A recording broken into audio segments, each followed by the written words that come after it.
শারীরিক পরীক্ষা নিরীক্ষার জন্য রাজধানীর এভারকেয়ার হাসপাতালে ভর্তি করা হয়েছে বিএনপি চেয়ারপারসন বেগম খালেদা জিয়াকে। মধ্যরাতে তাকে হাসপাতালে ভর্তি করা হয়। পরে এক ব্রিফিংয়ে বেগম জিয়ার ব্যক্তিগত চিকিৎসক অধ্যাপক ডাক্তার AZM জাহিদ হোসেন বলেন, জেলে থাকার কারণে চিকিৎসার অনেক প্রতিবন্ধকতায় বেগম জিয়ার শারীরিক জটিলতা আগেই বেড়েছে, তবে এখন স্থিতিশীল বলে জানান জাহিদ হোসেন। তিনি বলেন, চিকিৎসকরা বেগম জিয়াকে ভর্তির পরামর্শ দিয়েছেন, তাই ভর্তি করা হয়েছে। বৃহস্পতিবার পরীক্ষা নিরীক্ষা করা হবে। তিনি কবে নাগাদ বাসায় ফিরতে পারবেন এমন প্রশ্নের বিষয়ে ডাক্তার জাহিদ বলেন, মেডিকেল বোর্ড সিদ্ধান্ত নেবে, তবে আশা করছি 2-1 দিনের মধ্যেই হয়তো বাসায় ফেরার অনুমতি পাওয়া যাবে।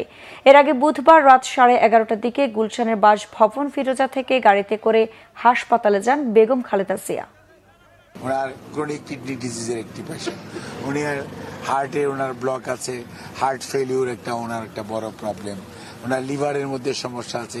কাজেই এই সমস্ত যে জটিলতাগুলো, এটা মানুষের যে সমস্ত মেইন অর্গান প্রত্যেকটার মধ্যে জটিলতা দীর্ঘদিন যাবত আছে এবং এই সমস্ত জটিলতা নিয়েই আলহামদুলিল্লাহ আল্লাহর শেষ মেহেরবানি, মানুষের দোয়া, ওনার অবস্থা স্থিতিশীল এবং উনি মোটামুটি এখন যে অবস্থা আছে আমরা আশাবাদী যে হয়তো মেডিকেল বোর্ড আগামী 1-2 দিনের মধ্যেই হয়তো ওনাকে আবার বাড়ি যাওয়ার অনুমতি দেওয়ার সম্ভাবনা রয়েছে।